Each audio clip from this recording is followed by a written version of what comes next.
Chapter 18, Shadows of Change. I decided that the first place I should look for her would be where I had first seen her. Perhaps she had been returned, or I could get a clue from the people on the street, where the enforcers usually take people in this manner. The streets in this area were heavily damaged, and because of its condition, this is probably why many of the Lemurians had chosen to hide out there. As I walked towards the area of her abduction, I noticed a beggar propped up against a wall.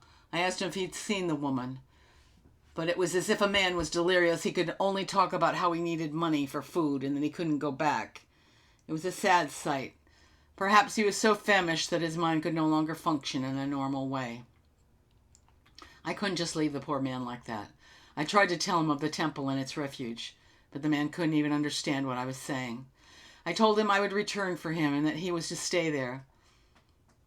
I really don't think there was much chance of him leaving. He probably had been propped up against the wall for some time without moving. From the smell of him, he probably hadn't even moved to relieve himself. I continued on down the street and noticed an old woman rummaging through the debris. "Hello there," I shouted to her. She turned to see me and began to feebly run down the street. "Wait, I mean you no harm." I ran after her. I easily caught up to her and grabbed her arm, slowing her to a stop. "Please, I just want to ask you a question."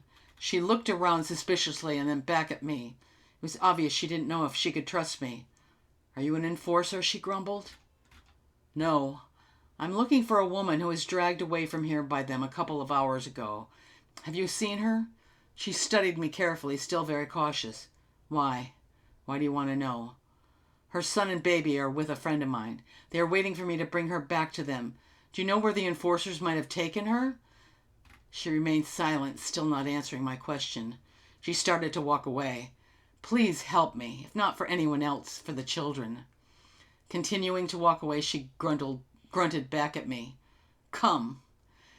She led me back to an alley. People were all huddled together. They looked fearfully at me as I walked by. It appeared to be their home. Most were lying down or sitting in groups, wrapped in rags. The alley was littered with the ruins of the surrounding buildings, and it was surprising that these people could find a spot to sit or lie in, which was covered in chunks of the building debris. The smell was nauseating. I couldn't quite put my finger on it, but it was wretched. The old woman led me to the end of the alley, which was a dead end.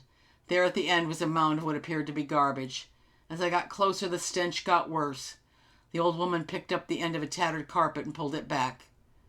Beneath it lay the boy's mother.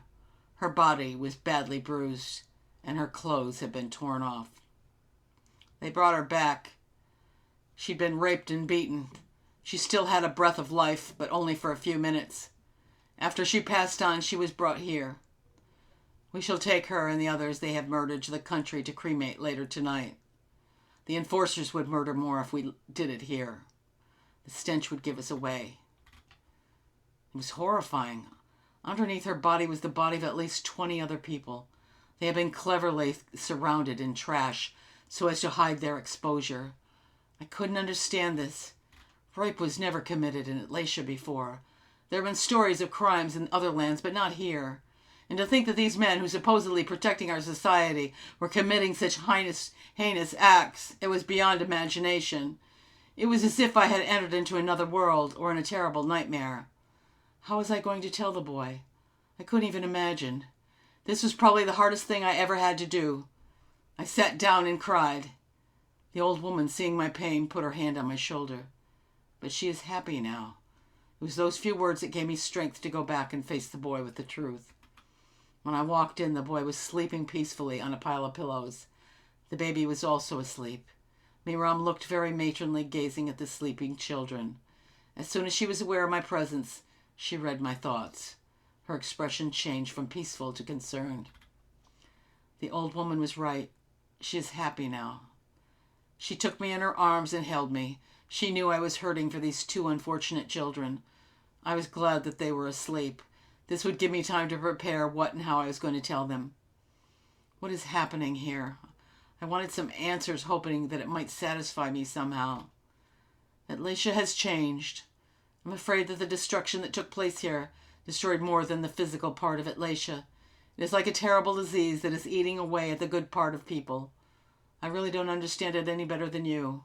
All I know is that we must keep ourselves from being affected by these things. We must continue as we have. We will continue our mission and help others. That is what is important. She held me as if her comfort would make it go away. I knew she was right. She had sensed the anger within me and was telling me in her own way not to act upon it, that it would only create more trouble. Thank you. I gave her a kiss on the forehead. I was so grateful to have her there for me. I also knew that she would be there for the boy when it was time. Come, let us pray together. Miram took my arm and led me to the altar room of the temple. Although Helam now had the power of rule over Laisha, he didn't possess the power which would make him invincible. Since the destruction of the fire crystal, recreating the fire crystal had been number one of all the projects he was involved in. Without the fire crystal, Laisha was back at a primitive state. They could no longer quickly travel to other lands or within their own land. The economy was seriously affected by this. Not only couldn't they send their goods there, but now they needed goods from other countries more than ever.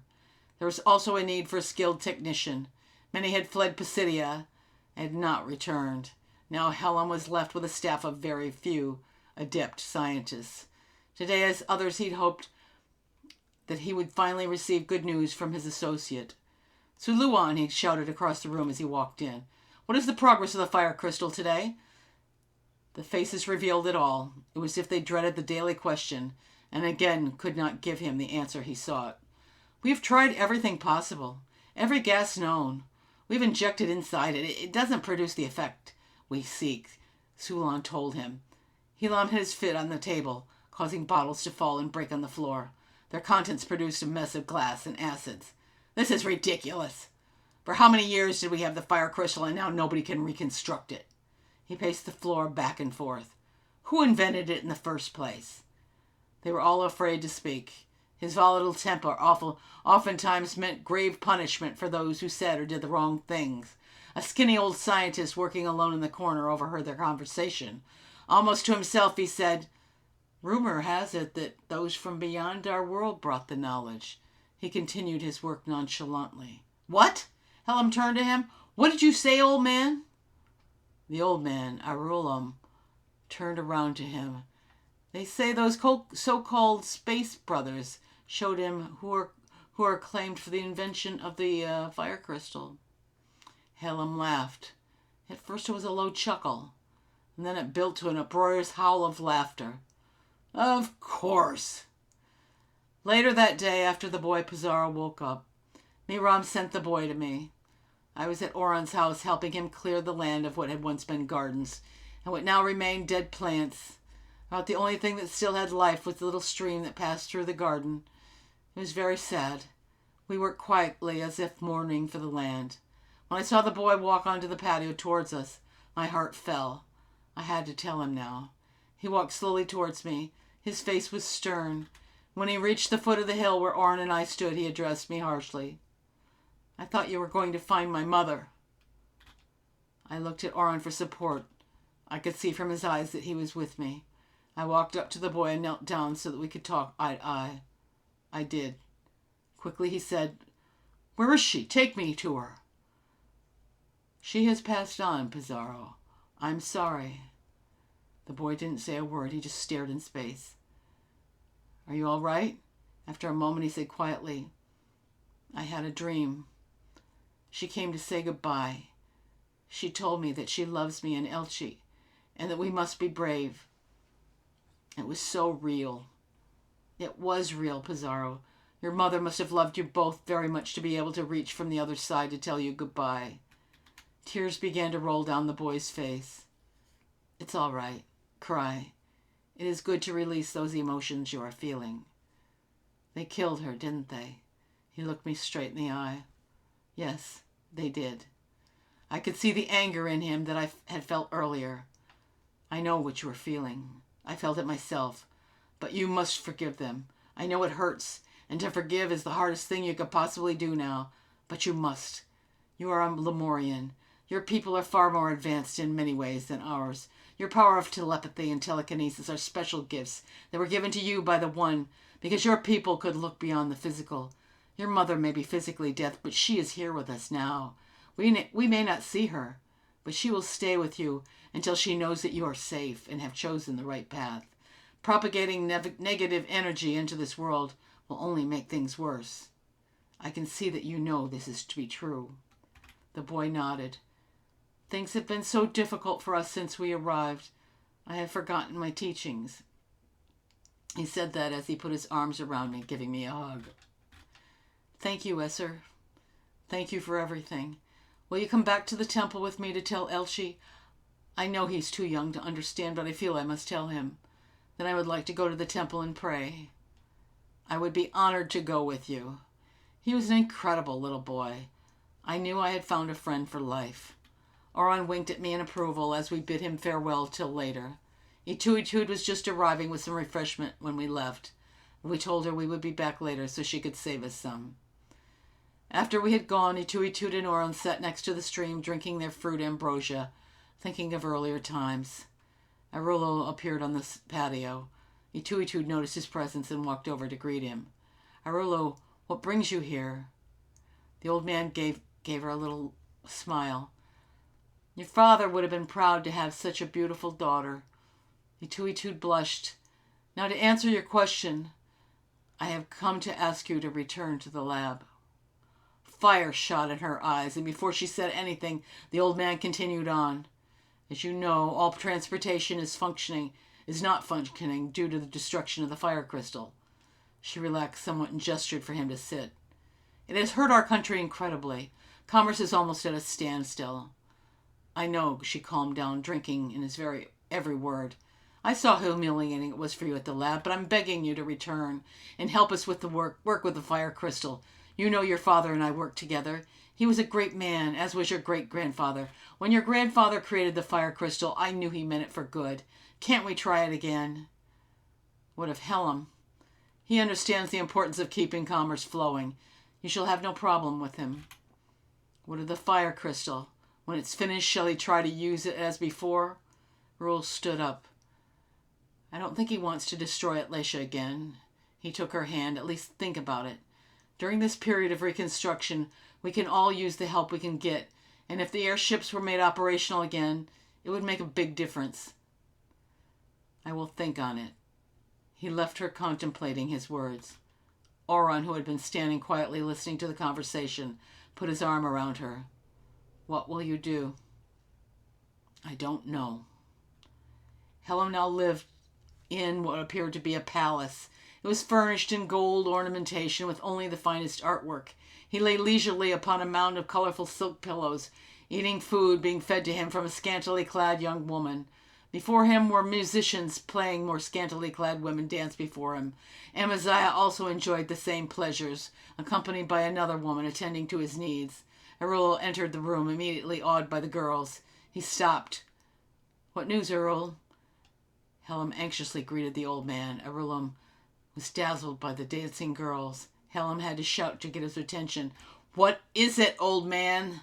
Arulum looked up at him, coming out of the daze. "Oh, yes." Helm impatiently grabbed him by the arm. "Well, what did you say? What did she say?" "She will think about it, but I know she will say yes." "How do you know this?" Arulum smiled, still admiring the girls. "She would do anything to help Atlasia as her father before. It is for this reason that she will say yes." That night, Ituitud lay restlessly in bed. After tossing and turning most of the night, she got up and went to the window. Oran could see that her decision was difficult. He also lay awake, stirred from her thrashing around. He got up to comfort her. "You are afraid of what could happen?" "Yes. What if Helm tries to use the fire crystal for evil means?" "There are still those of us who will try to stop him as before." She turned to him. Her face was filled with the weariness that her decision was creating within her. "I know that the operation of the air and water ships would greatly help Atlasia." Oran took her hand. "Yes. And we could send out other expeditions for the Law of One." It was like a light just gone on inside Ituitud's head. "Yes. And the records. We could finally find a home for them." She took him in her arms and gratefully gave him a hug and a kiss for his inspiration. "Thank you. Now I know what I must help rebuild the fire crystal. We must take this chance for the good of all mankind."